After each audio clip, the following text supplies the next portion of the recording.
हे झालं जिल्हा परिषदचं. महापालिकेचा विषय आपण बघितला तर चंद्रपूरमध्ये उद्धव बाळासाहेब ठाकरे यांच्या शिवसेनेच्या सोबत काँग्रेस आली नाही. मग आता काँग्रेसच्या प्रदेशाध्यक्षांचं म्हणणं आहे की आम्ही परभणीमध्ये या सोयीचं तसंच राजकारण करायचं. मी काय म्हणलं, परभणीमधली आमची युती ही आघाडी ही निवडणुकीपूर्व झालेली होती आणि चंद्रपूरमध्ये मला वाटते की तिथे आघाडी न करता लढलेले दोन्ही पक्ष होते. त्यामुळे निवडून आल्यानंतर त्यांची बांधिलकी दोघं एक दुसऱ्याची राहायला पाहिजे, पण लोकलच्या राजकारणाची काय समीकरणं आहेत ते त्यांना माहीत.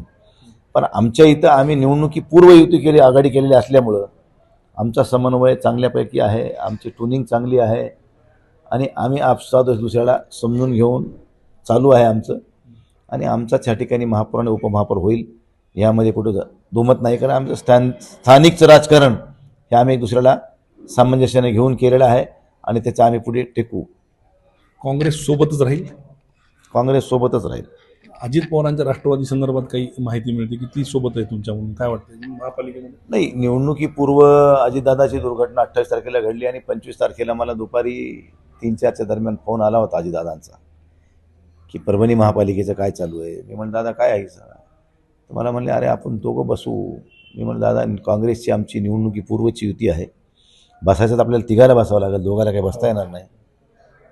त्या दृष्टीनं बोलचाल झाली. नंतर दादा अशी दुर्घटना घडल्यामुळं पुढचे विषय झाले नाहीत.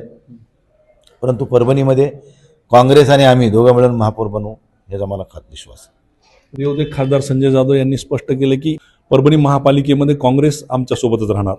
पंकज क्षीरसागर, एबीपी माझा, परभणी. एबीपी माझा, उघडा डोळे बघा नीट.